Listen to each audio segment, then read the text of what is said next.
we want to take care of our customer just as much as you want to take care of them. Yeah, it's really, it's really a shame. I've seen this, I've been in this industry 20 years. I've seen it, how it started with Xactimate. A lot of contractors, I started in this industry in 1999. It sounds like you've been around the block a little bit yourself, but the lump sum contract method was the way you guys did it in 1999. There was no Xactimate.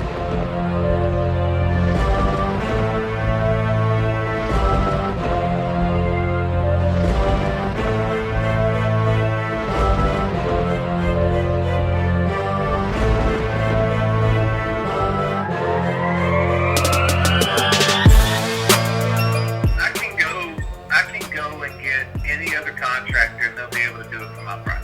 Like, I don't know why your price has to be so much higher, because all the other contractors that we deal with a lot of, they don't have these type of problems. I mean, I could call Gecko Insurance right now, and I'm sure I could get 15% off your premium price and send that to your homeowner. But why would I waste my time doing that? So if you were to introduce another contractor to my customer, that's my customer, and we've already proceeded and engaged in a consummated build contract, which means that's tortious interference on you, not even your carrier. If you did that as a person, you'd be liable for tortious interference. I could sue you for the lost profits of the job as a person and your carrier.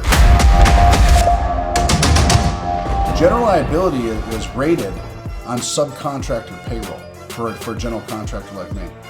Not to mention, I might get the call and have to warrant it. I got to pick up the phone. I got to send an order sheet over to this gutter sub. It's $400. I also have to write a check to your division and your insurance company for 4% of that $400.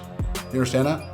So by virtue of me actually even writing a check to a sub, I incur 4% off the top directly back to a carrier like you. That's called overhead. Before I do anything, it has anything to do with coordination, supervision, complexity, it doesn't matter. I incur real overhead by writing a check. Why would I have to send in a subcontractor invoice? First of all, I never would. But you seem like a pretty smart guy. I mean, does it really make sense to create all that paperwork when you already admitted in your own Xactimate program that if contractor does all these trades, they would absolutely, on an average market, absolutely need 10 and 10 on top. So really what you're trying to say is you're just trying to ascertain if I'm doing these trades or not. On our end, we have to have a paper trail. We have to have an itemized invoice. We have to have, if they're subcontractors, we want to get the unredacted invoices. It's probably, in some cases, in some industries, be considered unethical to send in payroll or subcontractor information to a third party, which I have no contract with. I mean, we just don't do that at our company. I think in many industries that'd be a very odd question to ask somebody you're not privy to a contract with. As a service to my client, we throw those ancillary trades in because we expect a certain profit margin on a whole job that has nothing to do with your 10 and 10. I don't know how a company can survive on 10 and 10. So I don't really know where that concept came from. We never agreed to it. We're a different company. There's no way you can blanket thousands of companies around the country and say that you can force them into a cost plus contract somehow and that they deserve 10 and 10 overhead and profit.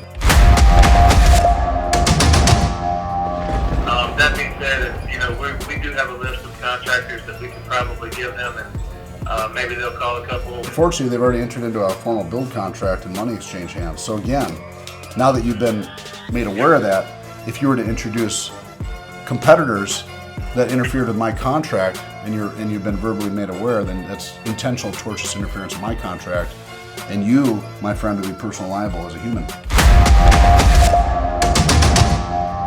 I can't just come out and give this lump sum price without being able to justify why I'm giving it. Yeah. And your Xactimate is well, it's not. First of all, it's not my. Let me tell you, it's not my Xactimate. I printed that as a courtesy for you, so you are aware of what your Xactimate should have been if you had used it correctly. Your adjuster, he didn't use it correctly. All we're trying to do, man. I'm a contractor. I'm not an engineer. I'm not a public adjuster. I'm not an attorney. I just want to put the woman's roof on.